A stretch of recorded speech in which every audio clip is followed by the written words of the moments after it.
ఉన్నారు. ఈ మొత్తం స్కామ్ని అర్థం చేసుకోవాలంటే రెండు భాగాలుగా మీకు చెప్పాలి.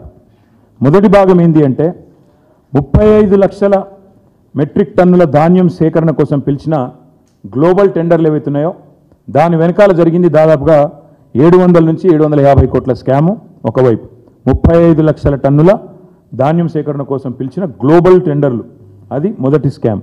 రెండవది మధ్యాహ్న భోజన పథకం కోసం పిల్లలు తినే మధ్యాహ్న భోజనం బల్లల్లో, దానికోసం 2,20,000 మెట్రిక్ టన్నుల సన్న బియ్యం కొనుగోళ్ల పేరిట జరిగింది రెండో స్కామ్. దాని విలువ ఒక 300 కోట్లు.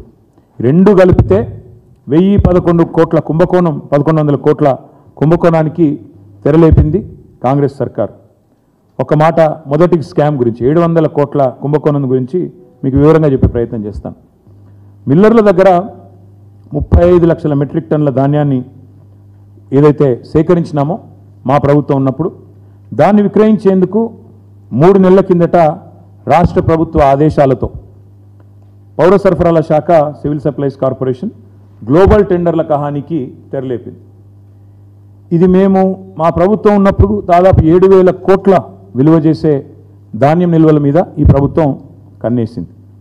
అధికారంలోకి వచ్చి 50 రోజులు కాకముందే ఈ దోపిడీకి తెరలేపి జనవరి 25 నాడు కమిటీ వేసేది జనవరి 25, మార్గదర్శకాలు గైడ్లైన్స్ ఇచ్చేది అదే రోజు, టెండర్లు పిలవడం కూడా అదే రోజు. ఎంత వేగంగా, ఎంత వాయువేగంగా, జెట్ స్పీడ్తో ఏ పని కాదు ఈ ప్రభుత్వంలో.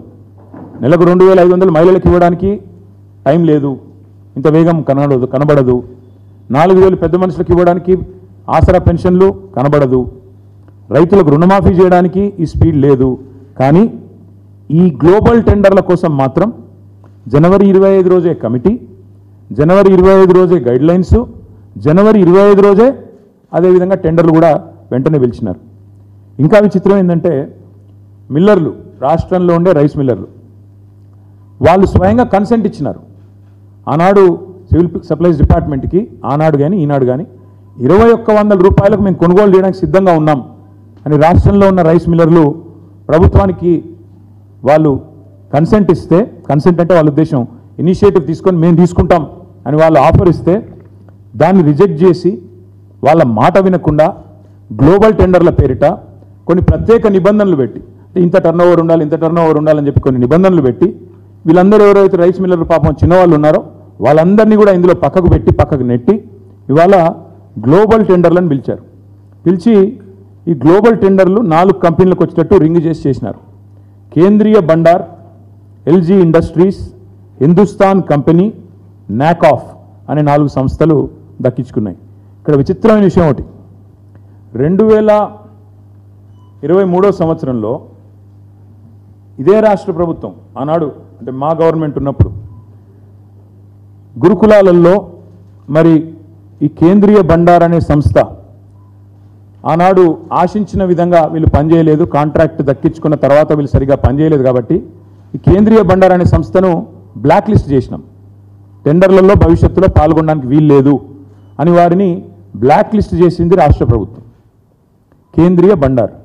విచిత్రం ఏంటంటే ఈ ప్రభుత్వం రాగానే ఆ కేంద్రీయ బండార్ అనే సంస్థ ఏదైతే ఉన్నదో దానికోసం రూల్స్ రిలాక్స్ చేసి బ్లాక్ లిస్ట్లో ఉన్నదాన్ని తీసేసి తొలగించి ఇవాళ 4 కంపెనీలకే మొత్తానికి అక్కడ మిల్లర్లు 2,100 రూపాయలకు కొనుగోలు చేస్తామని సుముఖత వ్యక్తం చేసినా వాళ్ళు అల్టిమేట్గా చేసింది ఏంటి అంటే మరి చక్కగా 1,885 నుంచి 2,007 రూపాయలకు, 1,885 నుంచి 2,007 రూపాయలకు ఒక బ్యాండ్ ఫిక్స్ చేసి 4 సంస్థలు కుమ్మక్కై మరి పూర్తి స్థాయిలో 2,100లకు దాదాపు 200 రూపాయలు తగ్గించి మరి కుంభకోణం చేసి ఈ 4 సంస్థలు ఇంక్లూడింగ్ ఒక బ్లాక్ లిస్టెడ్ సంస్థకు కట్టబెట్టిన తర్వాత ఇదిగో ఇది సివిల్ సప్లైస్ కార్పొరేషన్ యొక్క శాఖ యొక్క లెటర్.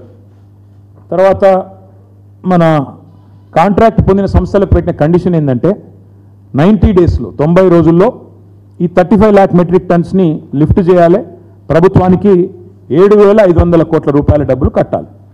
ఇక్కడ విచిత్రం, చాలా విచిత్రం, ఈ నాలుగు సంస్థలు ఏవైతే గ్లోబల్ టెండర్స్లో పార్టిసిపేట్ చేసి దక్కించుకున్నాయో వాళ్ళ యొక్క విధి విధానాలు, ఆ గైడ్ లైన్స్ ప్రకారం, టెండర్ ప్రకారం విధి విధానం ఏంటంటే కేవలం ఆ ప్యాడీని లిఫ్ట్ చేయాలి అంతే. అంతవరకు వాళ్ళు ఏ లావాదేవీలో కానీ ఇంకో దానిలో కానీ ఇన్వాల్వ్ కావడానికి లేదు.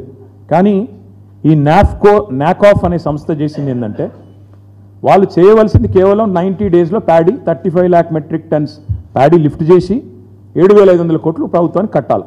వీళ్ళు ఏం చేస్తున్నారు? మిల్లర్లతో నేరుగా ఆర్థికపరమైన లావాదేవీలు, మనీ లాండరింగ్కి పాల్పడ్డారు. ఈ 4 సంస్థలు మనీ లాండరింగ్కి పాల్పడి ఆ రైస్ మిల్లర్లను బెదిరిస్తూ ఇవాళ గోదాముల్లో ఉన్న ధాన్యాన్ని తీసుకొని పోకుండా ఇది వాళ్ళు లావాదేవీలు పాల్పడ్డారనడానికి ఇక వాళ్ళ డైరెక్ట్గా వాళ్ళ కరెస్పాండెన్స్ నాకాఫ్ ఎండి విసిఎన్ మేనేజింగ్ డైరెక్టర్ ఆయన చేస్తున్న లావాదేవీలు ఏమని ఈయన స్టేట్ మేనేజర్ డైరెక్ట్గా ఫలానా సంస్థలు ఇన్ని డబ్బులు అంటూ ఆయన వాళ్ళ జరిపిన లావాదేవీల యొక్క మరి డీటెయిల్స్ ఇక్కడ ఉన్నాయి. ఇందులో